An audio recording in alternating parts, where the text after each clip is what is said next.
What is up, everybody? It is Parker back here with the Goonz channel. We got another how-to today with our CRF 110 for 2020. So we just got a new rear shock in for this bad boy.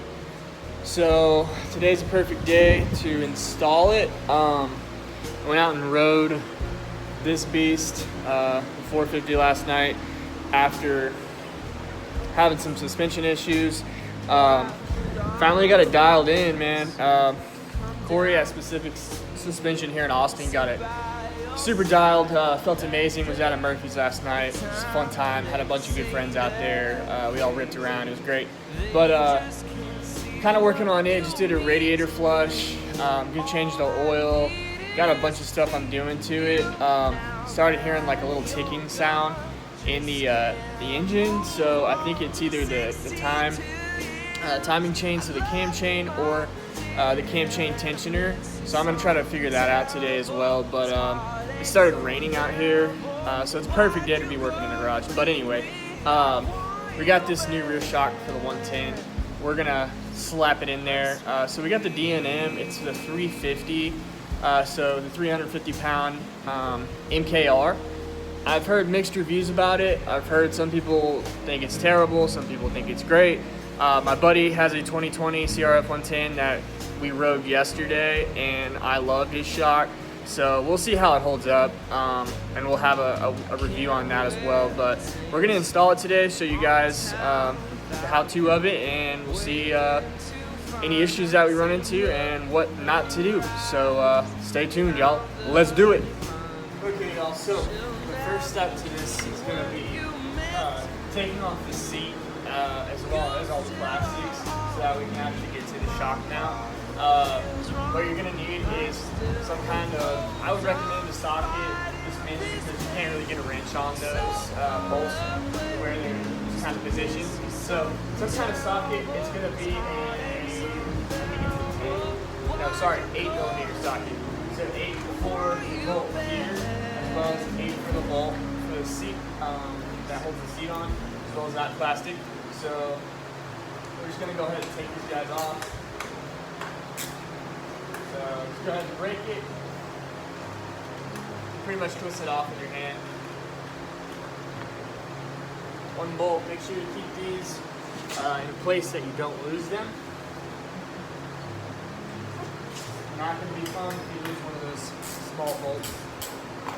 We'll get this guy here.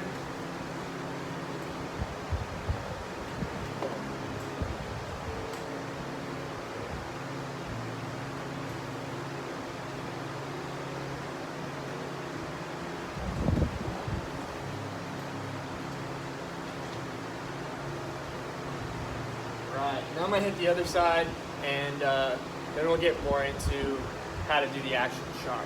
So now we're just going to go ahead and select seat cover off. It comes off nice and easy. It's got a hook right there, so you just pull it out like that. Set that on the ground. So now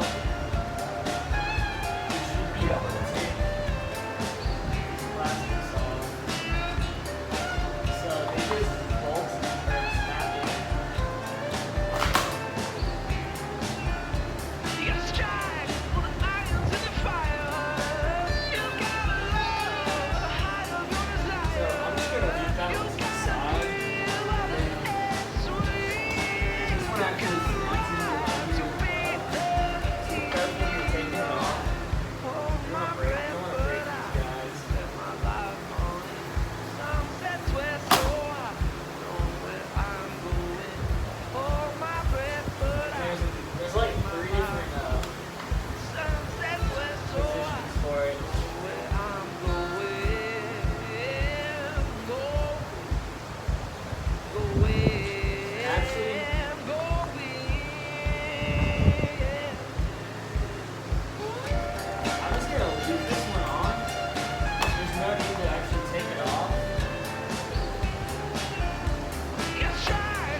Taking it off, I'll just show you guys what I got this right side plastic off so you can see a little bit more of what the shock looks like and where the bolt is, the mounting bolt.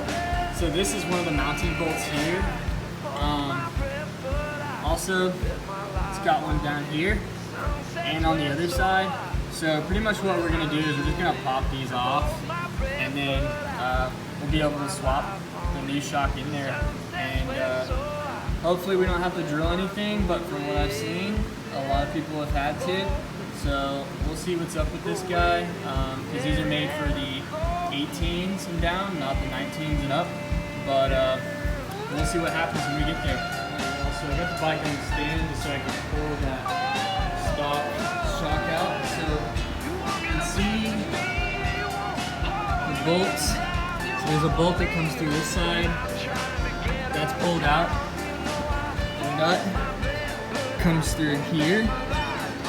Those are on the ground, so got those right there, right?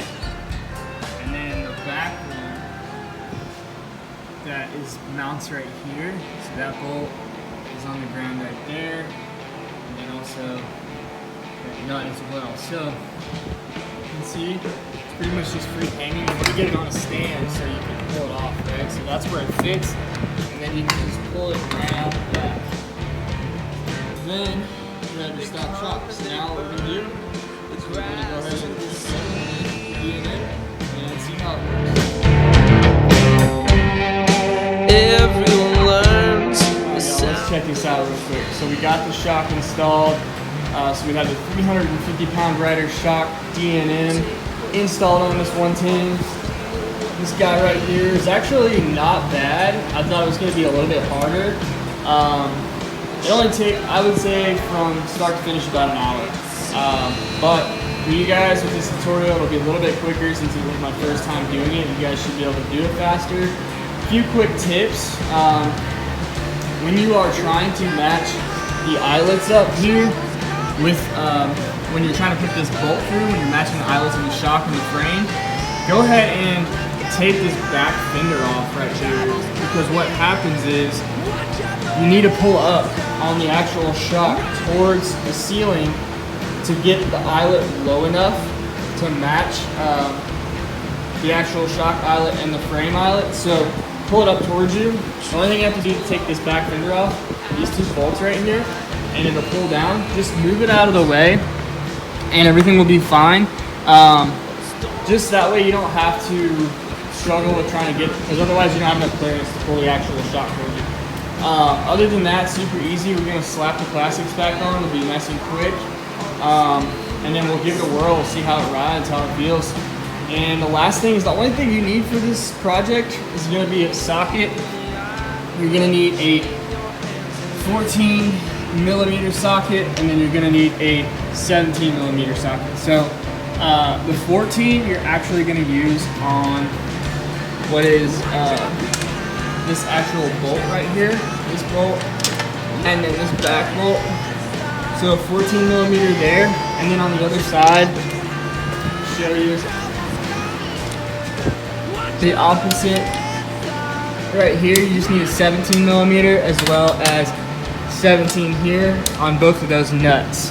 And then other than that, it's nice and easy. We'll slap it back together and see how she rides. Okay, y'all. That's pretty much the tutorial on the D&M shock MKR 350-pound rider. So that's going to be 290mm from the start of the shock to the end of the shock. So if you guys have any questions, feel free to hit me in the comments. I'd like to help however I can. I'm trying to make this super easy for you guys that are wanting to do this for yourselves and your bikes. So this should work for any model, 2020, 2019. I did not have to use a Dremel to drill in the frames like most people say on the 2020 or 2019. Don't know what happened with theirs, but I did not have to do it with mine, so you don't have to worry about that. But yeah, if you liked the video and it helped you out, give me a thumbs up on the video and like and subscribe. I appreciate it. Peace.